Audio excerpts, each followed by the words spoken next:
Good afternoon, everybody. All right, let me try the OH thing again. OH. Thank you. Welcome to the Columbus Metropolitan Club. CMC connects people and ideas through community conversations at forums just like this one every week of the year. I'm Joelle Kuzam with the law firm of Bricker Graydon. I'm a proud member of the CMC Board of Trustees and a friend to many of the organizations who are with us today. For those of you joining us by live stream, we're coming to you from the Ellis in Columbus's historic Italian village. Welcome, everyone. If you can scan the QR code that's at your table, you will learn more about today's forum, take a short survey, and see the many organizations that support your nonprofit Columbus Metropolitan Club. And speaking of supporters, we are so grateful to today's many sponsors: Installed Building Products, Mollard Consulting, Nationwide, and the United Way of Central Ohio. Thank you to the presenting sponsor of our live stream, the Center for Human Kindness at the Columbus Foundation, our live stream partner, the Columbus Dispatch, and the Ellis for hosting us. Every CMC forum takes a village. Let's thank all of today's supporting presenters.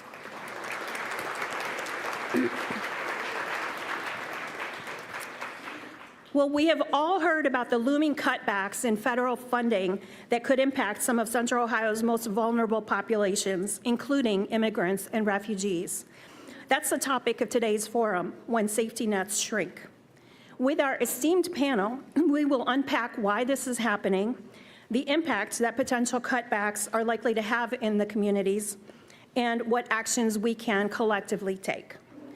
To introduce today's wonderful panelists, please help me welcome Chad Jester from Nationwide.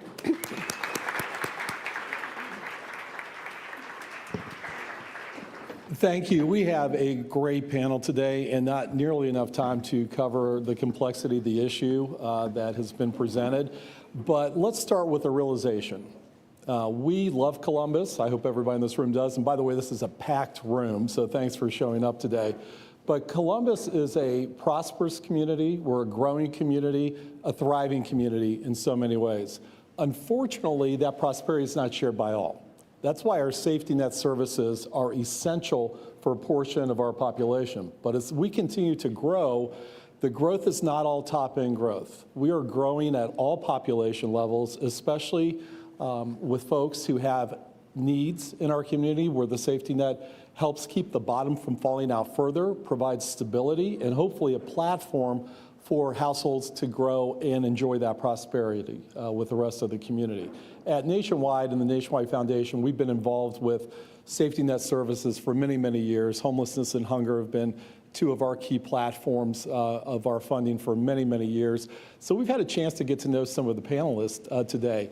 They have a lot to say, I'm sure, and again, a very tight window to do it. That's why we have a great facilitator in Dr. Lisa Courtice, who will drive the conversation. But we're going to introduce the panelists, and you are allowed to share your applause for the panelists, if you would, today. So let's start with my immediate left, Dr. Seleshi Asfaw from ETTS, Ethiopian Tewahedo Social Services. I passed the test. All right. Next, Liz Brown, CEO of the YWCA of Columbus. Liz. Michael Corey, Executive Director of the Human Service Chamber of Franklin County. Michael. That was pretty good. Was that your table doing all the applause and the, yep, all right. Your mom, good. And Shannon Hardin, President of Columbus City Council. And our facilitator and host, Dr. Lisa Courtice, CEO of the United Way of Central Ohio. Lisa.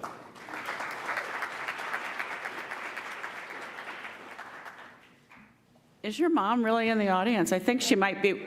Stand up. Thank you for Michael.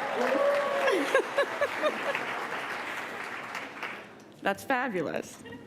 Thank you all for being here and caring. I can't wait to hear your questions. I can't wait to hear from our panelists. Before November, when we elected a new president and then now have a new administration, our hair was already on fire because of the loss of, or no longer being able to access ARPA funding. So this is just adding on to what is already a crisis. So I thought we would start by first asking Michael, who many of us, by the cheers in the room, look to level set and help us understand where we are today in this chaotic environment. So Michael, what is the White House seeking to do, and what is the current state of federal funding? So I get 30 minutes to answer this question, right? Well, thank you all. It's a real honor to be on this panel and in this room. It feels like a membership meeting of ours. If you're a nonprofit CEO, can you stand up and please accept the applause of the room for the work that you're doing right now?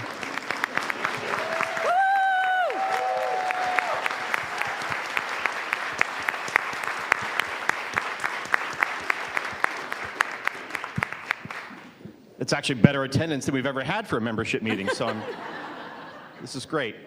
And if you're an elected official or work for one, will you stand up so we know that you're here and we can thank you for your service?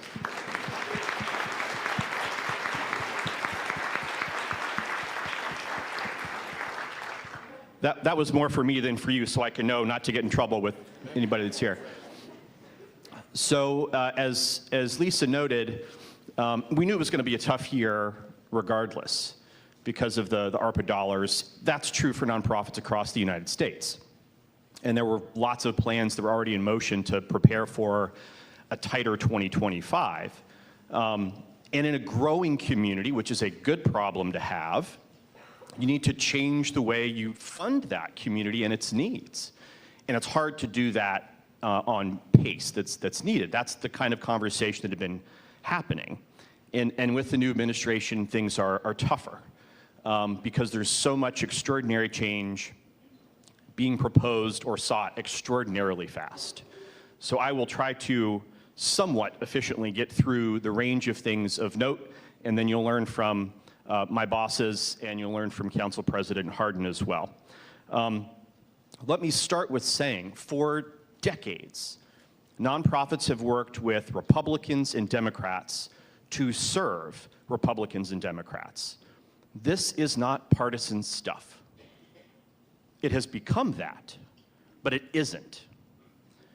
There are 4 ways in which the administration is having significant effect on nonprofits right now. The first is through executive orders. The second is through executive actions. The third are through agency actions. Those are just beginning to kick off. And the fourth is coming, and that's through legislation. Let's talk about the executive orders first. You know that there were a significant number that were released on January 20th, and some have trickled out since then. There are 7 in particular that the administration is, let's say, wielding to target nonprofits and organizations around them, higher education, foundations, et cetera.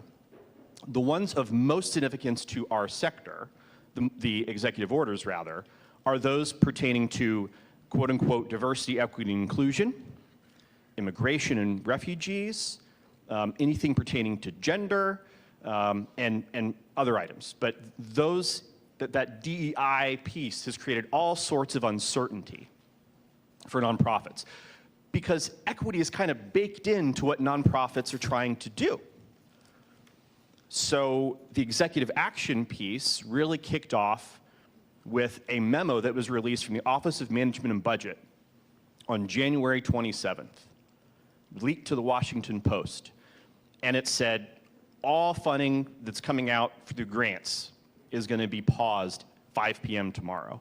That created a ripple effect of things that have happened, but the long story short is it's on pause thanks to a federal court in DC.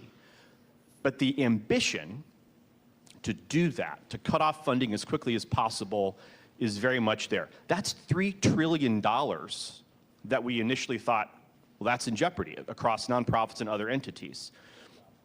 We learned the next day, on the 28th, that they were going to winnow that down to funding that was tethered to some of those executive orders that I mentioned. So we've asked our members, we have 220 members we serve, how would that affect you? What amount of money would be affected by that? We had responses from 72 agencies saying we think that would affect us. That'd be $150 million affected by those executive orders. $150 million, that's substantial. That's services to 2,400,000 people in the Central Ohio area. Just in our membership, just in this community. That is a massive wallop to a huge chunk of the economy if this goes through. We looked at federal funding more broadly, though, because on Friday night, in a very little seen memo from the White House, they said explicitly, we're going to look at every dollar going to nonprofits. Every dollar. Now, if they're being originalists, they said, we want to look at future. This may not suggest another immediate challenge for all nonprofits, but just to get a sense of the scale, our members say they receive $230 million in federal dollars overall. So again, this is a substantial threat and challenge. Agency action, the third area. They're just now getting in these secretaries over the agencies, the ones that they want to keep running, that is. And we're watching very closely a few agencies in particular because they're very relevant to the health and human services sector. Their programming, their dollars, their operations, their support. The first is Health and Human Services. Having Mr. Kennedy in there would pose some obvious challenges to the work that is done. Second, the Department of Justice, because they can go after nonprofits if they're trying to engage in the DEI work that is now in the crosshairs. Third is the Department of Education, which they're trying to eliminate altogether. There's all sorts of funding baked into that. And the fourth is a boring one, but it's a key one. It's the Office of Management and Budget. And that secretary just got through. And that brings us to the legislation piece. And that's going to be relevant in a couple of days as there's a budget that is pursued by the federal government through a process called reconciliation. They're infighting right now in the Republican Party, the majority party, on how much they want to cut. They're waffling between 1.5 trillion with a T and 2 trillion. And the big targets are Medicaid and other programs indirectly and directly relevant to health and human services nonprofits. Real quickly, and then I'll shut up. The ripple effect of all this is really important to be cognizant of too. For example, the state of Ohio's new budget came out yesterday afternoon. There is language in there that would trigger the cessation of Medicaid expansion in Ohio if federal funds don't match up to 90%. There are about 13 states that have such language. That's a significant effect here in Ohio related to all of this. So in sum, there has never been anything quite like this before. And courts and people in communities are having to adapt and figure this out in real time. And we're talking to lots of lawyers, and we're talking to lots of statewide and national advocates in this space to try and all figure out together how we adapt and get through this. Thank you. The impetus for today's program started in a conversation that we had with Dr. Seleshi, who for weeks and months and years has been educating us about the importance of our immigrant and refugee community and the needs that they have. Unfortunately, in the first Trump administration, he gained some experience in what it means to lose funding. So we're eager to hear from you about what this means, what you predict, threats you're seeing for our immigrant and refugee population. Thank you, Dr. Lisa, my friend. We are fortunate having a leader like you, passionate, and since we know each other since 2004, 2005. And my friends, I have seen a lot of good friends that were working together in every area to build really Columbus a place where to live. And I'm really honored to be with Mike and Elizabeth and our president, Shannon Hardin, So I just, Michael, he did really a great job on giving you the general picture. I will do more specific to refugee immigrant community. What is the situation? How is our communities are feeling? And in particular, that resettlement agencies. There are 3 resettlement agencies here in Central Ohio. Jewish Family Services, Karen is here. I'm glad that you came, and Tariq. And Angie Plummer with Chris, and myself, Ethiopian Tewahedo Social Services, which is our short name, ETSS Tewahedo Social Service. I see some of my board members and my staff. I'm glad that everyone is here because this is what the Columbus way. In time of crisis, we come together. And the situation in general, we're in a very stressful situation. My staff are frustrated because they think about their future, their clients' future. Our refugee immigrant families live in fear. Every time, every day, they are really taking care of their children, staying at home. And even documented individuals, those who have legally documented individuals have a fear. And undocumented individuals are very, very afraid. This is the situation that we are struggling with. Before the executive order and after the executive order, what's happening and what it means to the refugee immigrant community is really, we are on the first line of attack on these executive orders. So when, in January 20, about Monday, one of my friends sent me a text, have you seen this? And I open it and I see that the United States Refugee Admission Program suspended. This is on Reuters headline.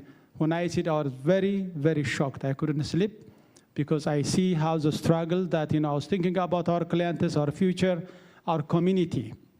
What it is, because it's a legally endorsed program since the 1980s. That's if you see your first generation, second generation, third generation, all of you came through these kind of programs, your ancestors or your grandpa or any generations.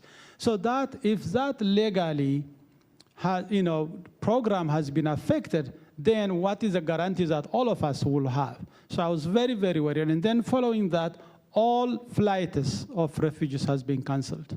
Half of the families are here, and half of the families are back home. That's very disturbing. About 6,000 flights have been canceled. And the most significant breaking our services and us is really when the stop to work order comes up. That is really very, very challenging, and I'll tell you why. Because between the 3 resettlement agencies, there are about 460 refugees. We welcome them in Columbus.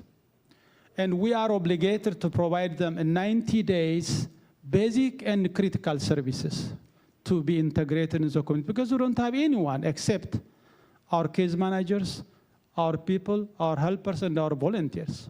They don't have anyone. They don't have anyone to call even if there's something emergency, something happening. We are in our custody, but we have been told to stop. No one is going to pay you. You lay off your staff, whichever you want. Even the challenge is really no one is going to give you an answer.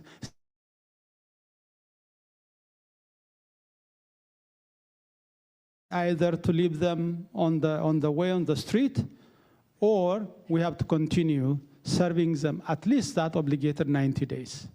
What are those basic services and critical services for these refugees coming here in our door? Number one, we welcome them at the airport, provide them transportation to their designated space.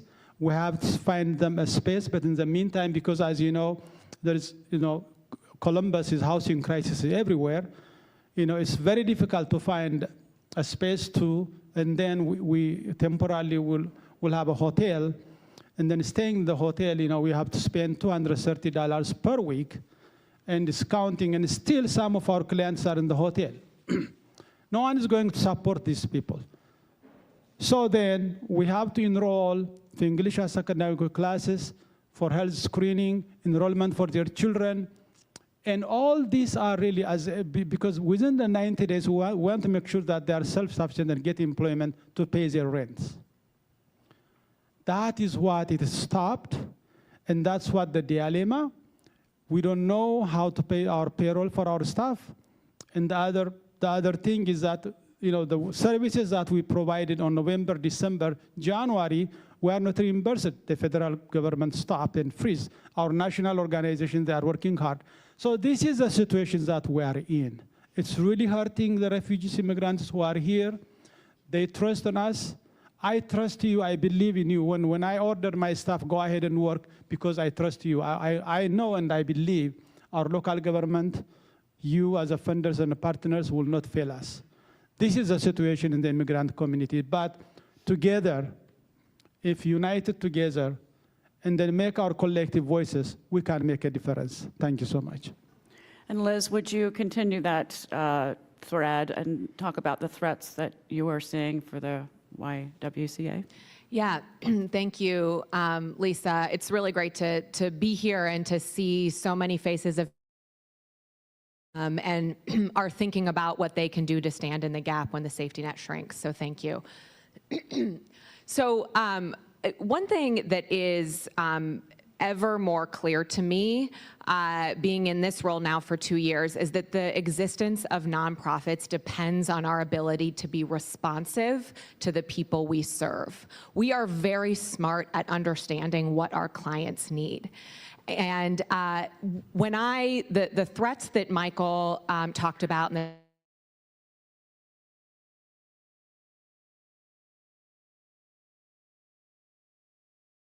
navigating, but additionally, what I fear are these mandates by the federal government telling us how to do what we do, because they don't know the best way to serve our clients. We very much do.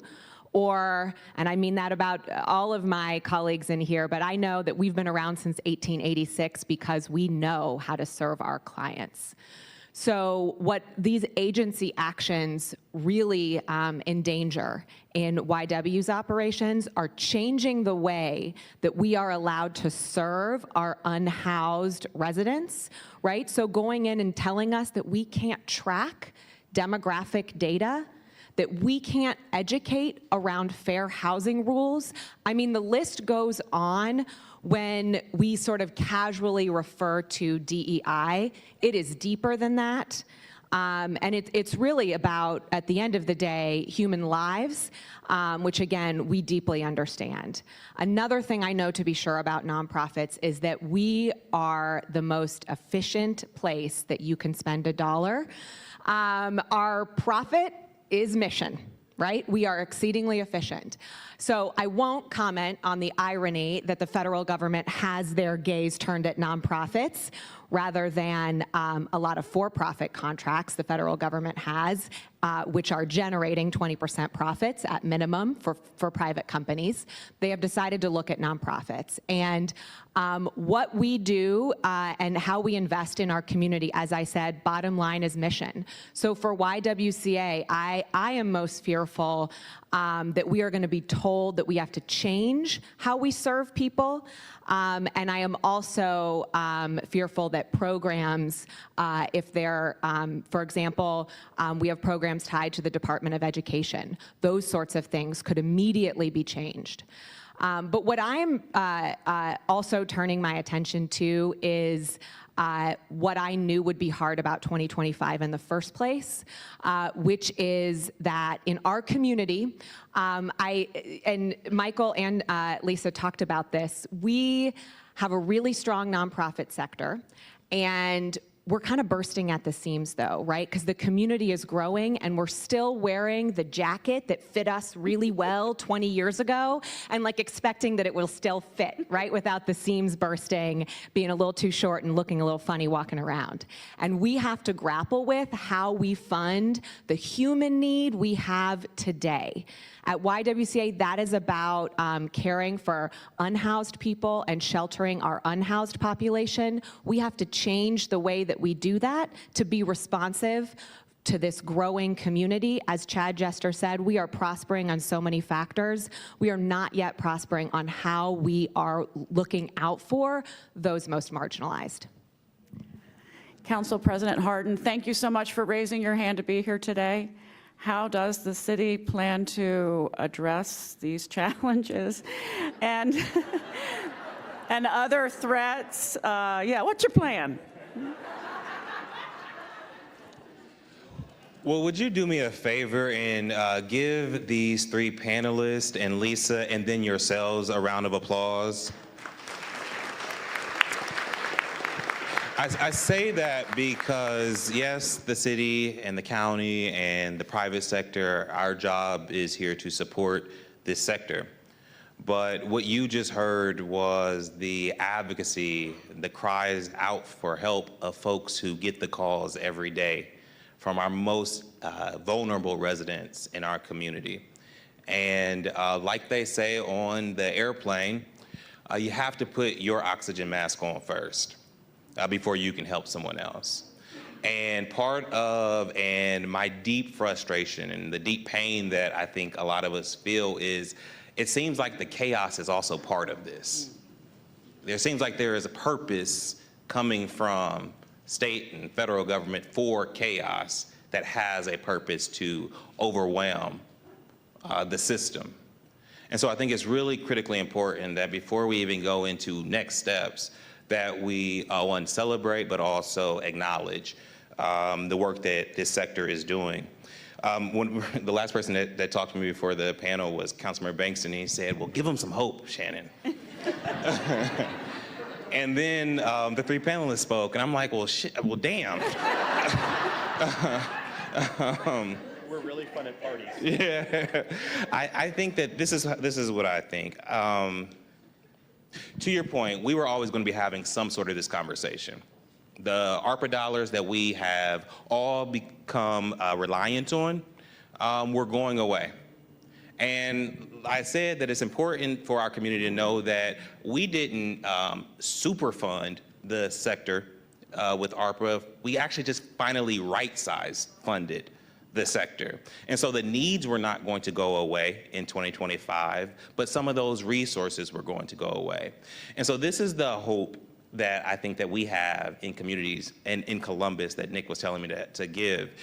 And what makes me very fearful for other communities around the country is that we are best positioned to deal with problems like this because we have these strong public and private partnerships, because we have a sector that has a leader like Mike Corey that can come together, that can stack hands and advocate together. We are ahead of so many other communities already because of the ecosystem that we have already built.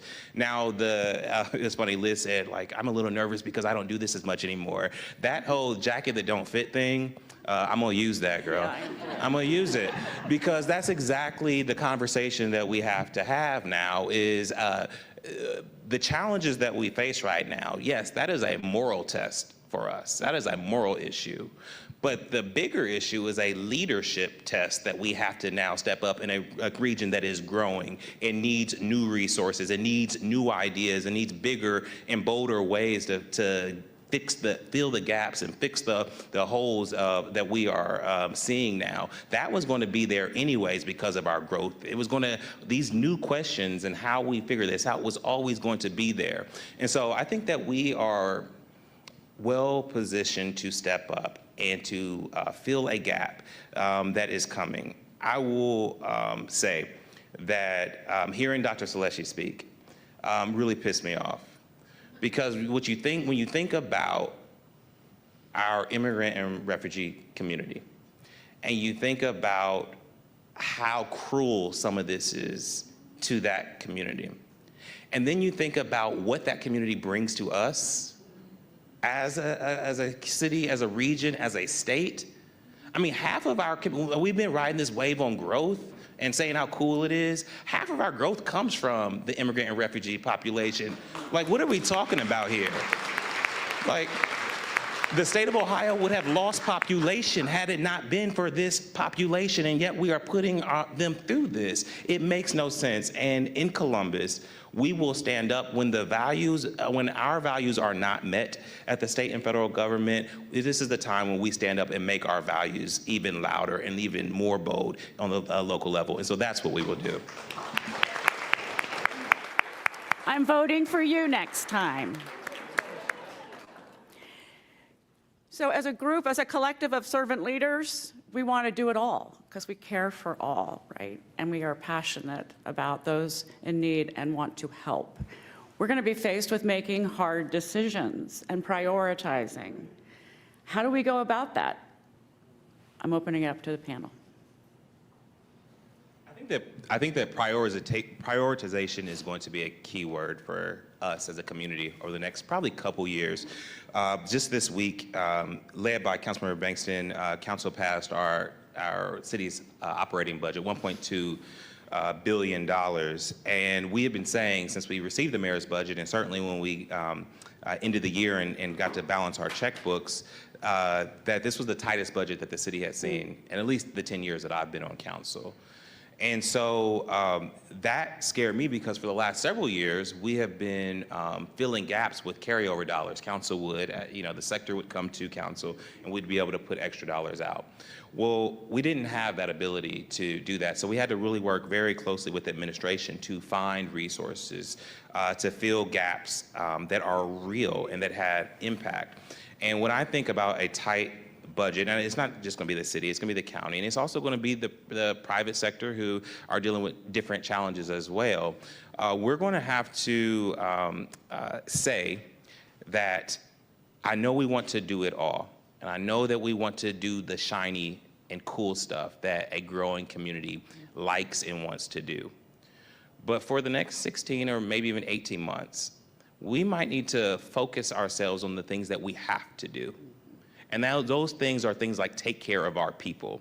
Those things are the human service sector. It is why in the budget that we passed, council saw that there was a real gap in funding for our shelter system and nearly doubled the funding for the shelter system. Because the one thing that we can't do is go backwards.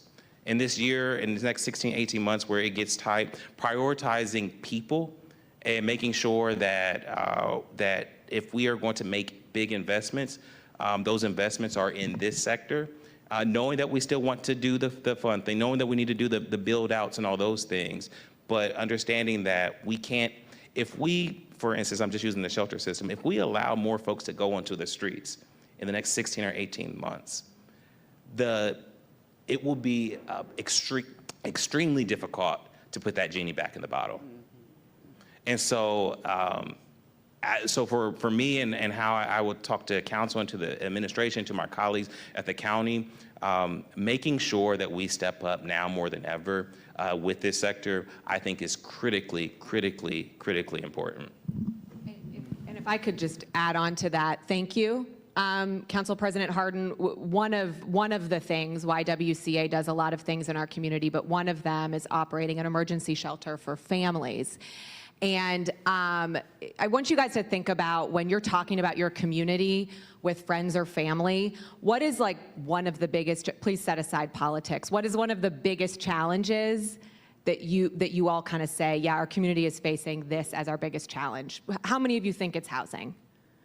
Right? Like this is what we talk about a lot, and it kind of doesn't matter what you do for a living, you notice it. When we think about the challenge that is housing, where the Band-Aid is most frayed, where the scab is open, where people are really hurting, are those that are in our emergency shelters. So my shelter, our shelter at YWCA, a third of the people in our shelter work for a living. A third of the people in our shelter work for a living, and they are homeless, and they have kiddos, and they are relying on leadership. Thank you, President Hardin. They are relying on leadership to see that of all of our many housing challenges that require collective effort, locking arms, understanding the challenge and meeting the challenge, we cannot gloss over those whom the system has most deeply failed. And because the housing challenges have grown, our unhoused population has also grown by a lot. So that ill-fitting jacket, again, I think is on full display when it comes to the size and scope that our shelters must need. And as President Hardin said, these ARPA dollars plugged a hole that had been growing. And the exit of those dollars, because we knew they would always expire, requires a new and creative solution. So that's what we want to work with our community on, because if there is no replacement for what ARPA did for the shelter community, some of us are facing, I will speak for myself, a 50% budget cut to the family center that I operate. So how do we continue to say we need to meet the housing challenges in our community, but look the other way when that comes in the form of homelessness? I don't think we can. And I think this is the moment to figure it out, because if we don't, as Council President Hardin said, that genie does not go back in the bottle. That trauma on a child is not reversed. And we have to get that individual about it when we think about impacts. Liz, what does 50% of a cut to your organization mean to our community? What would that say about our values? What is that value statement? I think it's really important when we talk about this. Yeah, that's exactly right.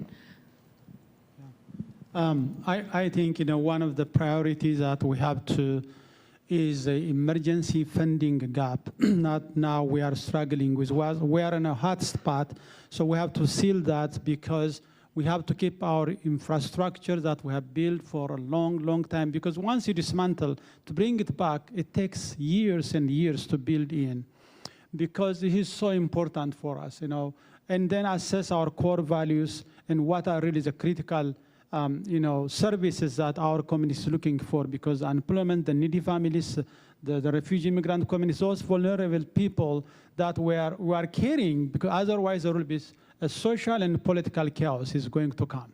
Just to make. We have time for one more question, but before we do that, and after the one question, we'll open up to your questions. It is a long-standing tradition that CMC takes questions now from the virtual audience as well as the in-person audience. So if you have questions and you're in this room, please make your way back where Doug is standing at the microphone.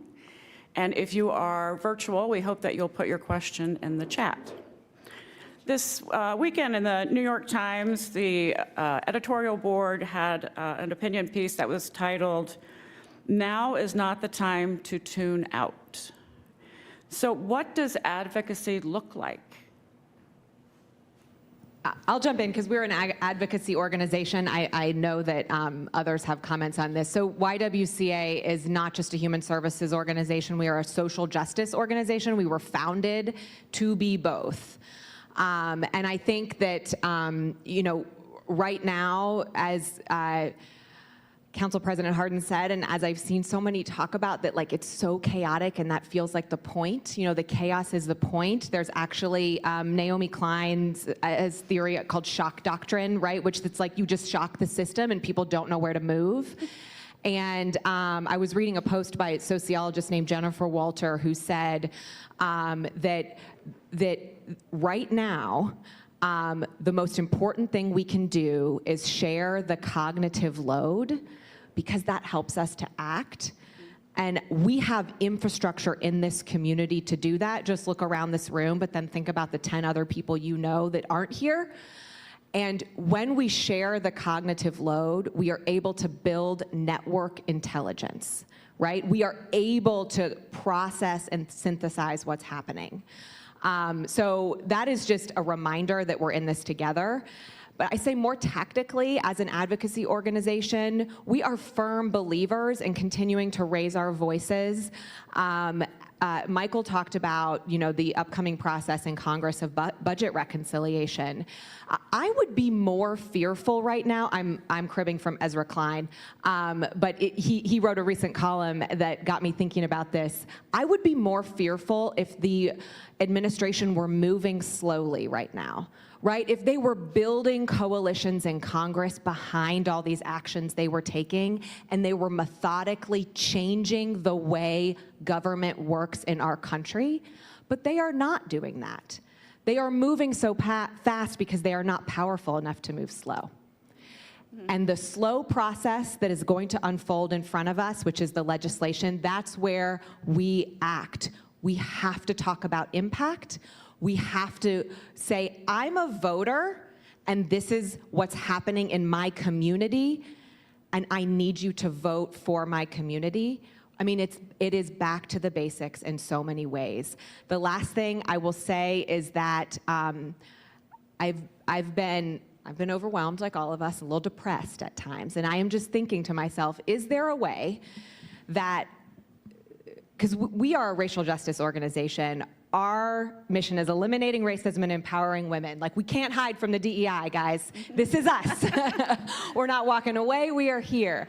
And I don't believe that there is some national abandonment of justice, dignity, freedom. I don't believe that.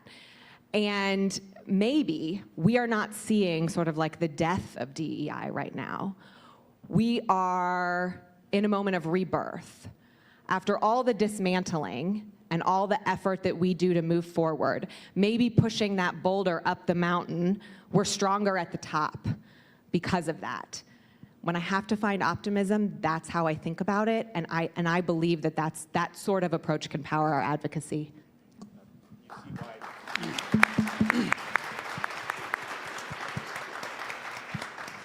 You see why I have the best job in the world. I get to work for people like Dr. Seleshi and Liz. I have 3 answers to this question. The first is traditional. In the first Trump administration, I was brand new in this role, and we focused our advocacy on Senator Rob Portman. We built a really deep relationship with him and his staff. They came to all sorts of our meetings and events, and the advocacy was, Senator Portman, will you please tell the White House to do that and not to do that? This time around, we'll be doing the same thing, but we'll be focusing on Senator Husted and Representative Kerry. They are in the majority party in the House and Senate. They are willing to listen, and we will tax that as much as we possibly can. And our urging through our members, through the whole community, will be build a relationship with their voicemails. Engage with them however you can. Congress has been flooded with calls. Historic numbers of calls have been coming in. Keep it up. Engaging in that way, go to their town halls, go to everything you can and engage with them. They got to hear it. They got to hear it from our sector. They got to hear it from other sectors, and they will, and they are. It is not a foregone conclusion that everything the administration wants to do will get done. They're squabbling right now over Medicaid expansion because a lot of folks don't want to cut everything. So we can hold the line and achieve that through that traditional means of advocacy, whether it's digital or being there in person. The second is reach out to this community. Anyone that can galvanize resources, especially dollars, give generously, and give generally. Don't put tethers to these dollars. Nonprofits are going to have to be flexible. Got to do it. And the third answer is, I have no idea. The only thing I would say is, we have to be impatient for justice and patient with one another while we navigate all of this. I know Seleshi has a quick thing to say, because the good news is we've got a really long line of questions, so real quick. So advocacy matters because we have an opportunity of 90 days that the president requested the Secretary of Homeland Security and the State to give them a report that is to our national interest. So this is our time, really. We need that. That's why we're here, is really to ask you to advocate, call your Congress, senators, and any representatives that even some people, they don't know between the difference between the border issue and legal, resettlement program. Even still, they are calling our people illegal. There is no illegal person on this planet. We are all legals, yes. Because the misunderstanding is so high. So please, let's advocate. Let's have this kind of forums. This is really a good opportunity for us to speak and talk to you. That's what we have to mobilize our community and then make a difference. Thank you. Dr. Courtice, thank you very much. Thank you to today's panelists. If you have a question, please do join us here at the microphone. We have about 10 minutes left, and we'll try to get to at least maybe, I hope, 3 or 4 questions, maybe 1 or 2 more. If you have a question, please do keep in mind our ground rules here at CMC. Great questions take 30 seconds or less to ask. And my question every week, what punctuation mark does a question actually end in? It ends in a question mark. Yes, thank you. I'm going to turn it over to Karen. Hi, thank you. I'm Karen Mosenter, and I'm with Jewish Family Services. So we're one of the organizations that is affected with federal funding that across our programs for refugees, workforce, mental health and wellness. And I'd like to ask about the economic impact of these potential cutbacks. We heard a little bit about it, about the impact that refugees have had on our region's growth, about the projected growth of our region, you know, the size of the jacket. And Council President Hardin, you spoke about our success with public and private partnerships. So I wonder if you could speak more about the role of the business community in stepping up at this moment, because it doesn't come without risk right now. But certainly we need the business community in ways that are really critical to success. Well, sure, but I think that we need everybody at this moment, and that's why the city and the county and the business community are coming together to put together the Funding Review Advisory Committee. This is something that we do every several years. Last time I think was 2010. To have big conversations around how we all start to fill these gaps. And I think that it's going to be really important as we come together as a community, when we have the business community at the table, when we have the city and we have the county, all of the funding partners, that we are not afraid to put all the ideas on the table. Like this, when Liz was talking about the right sizing the jacket, this is the opportunity to do that. I think that we can't be afraid to center some conversations around the human service sector, to center some conversations around our unhoused population. We're going to have everybody at the table in this conversation. This is a conversation around arts and tourism. It's a conversation around homelessness. It's a conversation around how do we fund all of these things. But when we say prioritization and everyone stepping up, we're going to have to really focus that conversation on the biggest needs. And I think that the biggest need right now is making sure that people are supported in this moment. And not just, I don't want us to just be bold about solutions and uncomfortable about how we talk about this and how we ask different sectors to step up, but I also want us to move with urgency as well. So when ideas come up that can be supported or can be funded, we should not sit back and wait for a full report to be put out. We don't have that kind of time anymore. We're going to have to push for us to step up and do the thing. And so I don't want to play the game of just putting on one or the other. We all are going to have to do new things, bigger things, and more uncomfortable things in this moment. Thank you for that, Council President Hardin. We really appreciate it, and we're excited about the work to come there. I just want to reinforce a couple of quick things there. First, as a community, we have made enormous investments in our infrastructure in recent years. We just did it last fall with Link Us, something we eagerly supported. That'll have all sorts of benefits for our membership, and CODA has been a tremendous partner, and WRPC, et cetera. It's Health and Human Services time to get a big investment in the people and work that they do. And it's important, and we know whatever we come up with, immediate funding and long-term funding, it won't be enough to deal with the federal cuts that might be coming, but it's a critical, enormous investment in this community's future for the good things that can come from that too, not just the bad stuff that we're going to prevent from happening.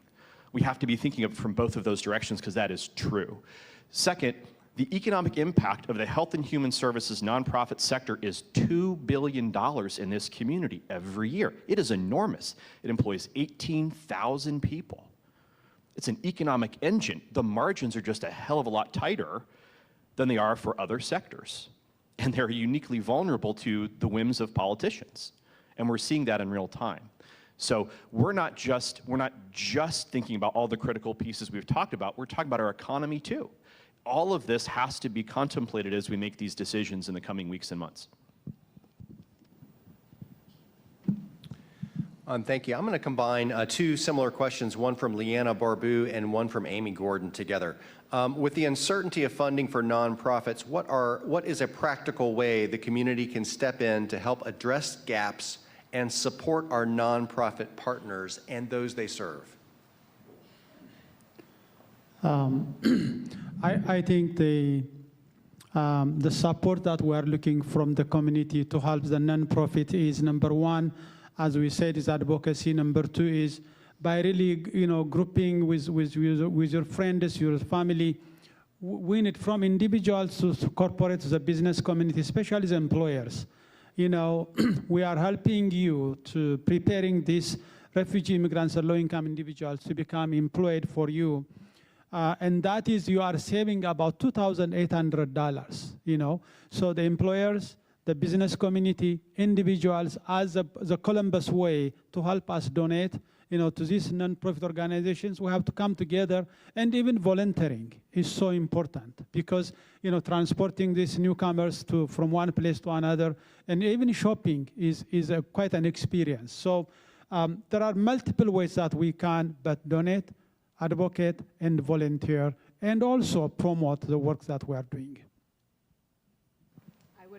I would underline that. I think that we all have links somewhere in the program, or at least Doug told me we would. And you can go there. YWCA, we serve in our family center meals 365 days a year, 3 meals a day, and those are powered by volunteers. So if you have the resource of time, so many nonprofits need that. If you have the resource of money, nonprofits need that too. And talk to your community about getting engaged alongside you. So I would echo what Dr. Seleshi said: advocate, volunteer, and give. Can I just put in a quick little plug? This is more probably to the question that Lisa asked around what can we do to advocate.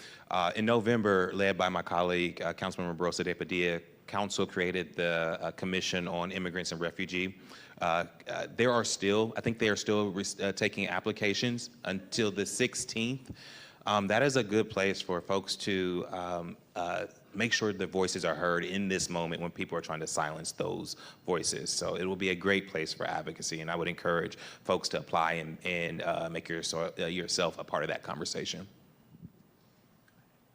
Hello, my name is Mimi McGinty. I have the honor of being on the board of ETSS at Tewahedo, and I want to thank our esteemed panel, the heads of nonprofits, and all the supporters here today, and of course in Columbus.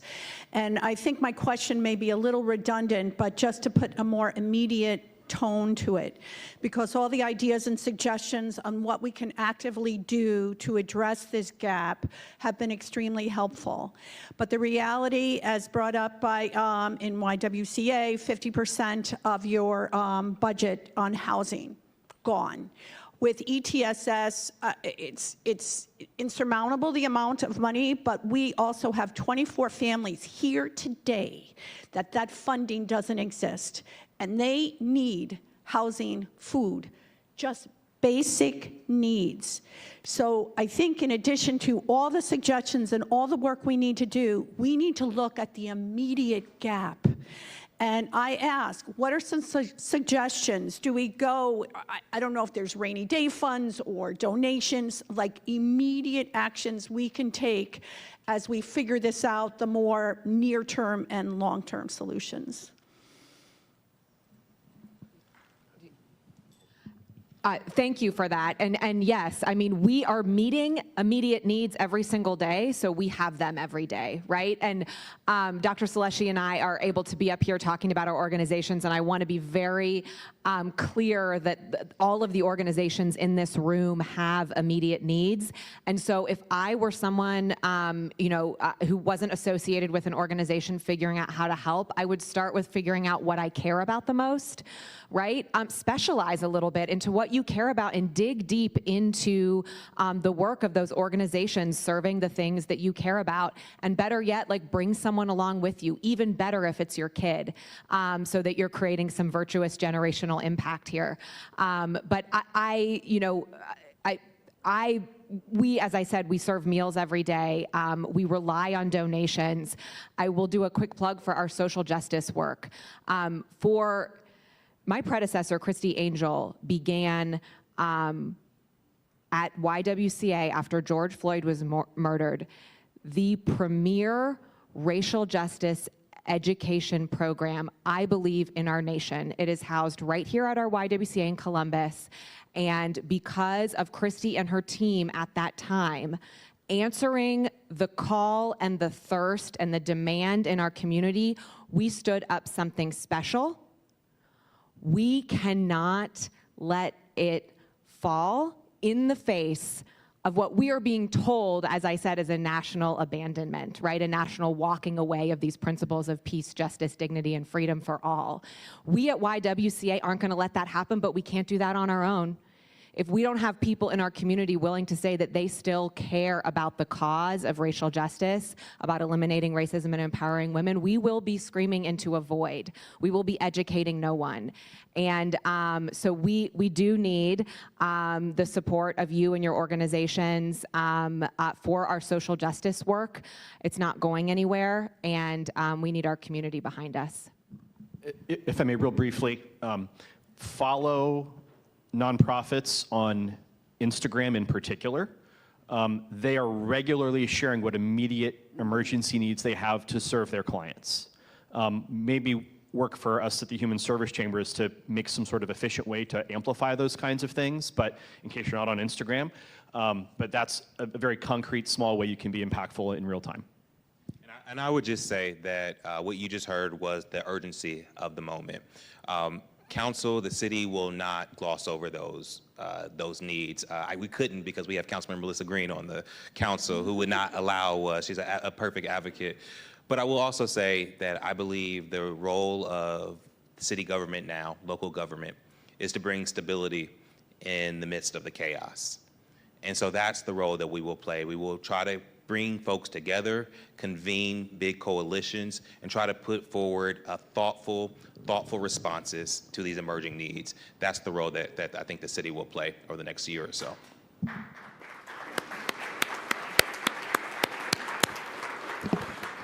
We so wish we had more time for this topic. I hope you found today's community conversation not only sobering, but that it motivated you to think about different ways that you can help during these challenging and uncertain times. Fortunately, the CMC has gathered links of all of the different ways that you can help. So please go to the CMC website as soon as you get back to wherever you're headed after this lunch, and figure out some way that you and your family and your business organization can do something to make change. Very briefly, I want to once again thank the sponsors of today's forum: Installed Building Products, Mullard Consulting, Nationwide, and the United Way of Central Ohio. We are also grateful to the presenting sponsor of our live stream, the Center for Human Kindness at the Columbus Foundation, and our live stream partner, the Columbus Dispatch, and the Ellis for hosting us, and our very special appreciation to today's speakers, Dr. Seleshi Asfaw, Elizabeth Brown, Michael Corey, Council President Shannon Hardin, and of course our host, Dr. Lisa Courtice.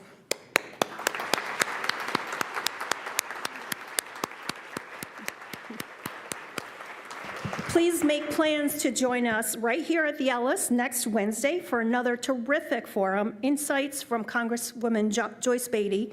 Thank you, everyone. We could not do this without you. Enjoy the rest of your afternoon.